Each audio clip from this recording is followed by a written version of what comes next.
இயேசுவை பத்தி நினைக்கவே மறந்துடுறோம். இயேசுனுடைய கேரக்டரை நம்ம யோசிச்சோம்னால நம்ம வாழ்க்கை ரொம்ப சமாதானமா, சந்தோஷமா, நிம்மதியா இருக்கும்.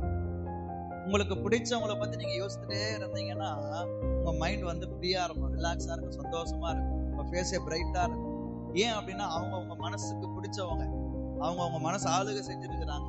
அப்ப இயேசு நம்முடைய இருதயத்தை ஆளுகை செய்திருப்பார். ஆனால் நாம எப்பொழுதும் இயேசுவை பற்றி சிந்தித்து கொண்டிருப்போமானால் நம்முடைய வாழ்க்கை பிரைட்டா இருக்கும்.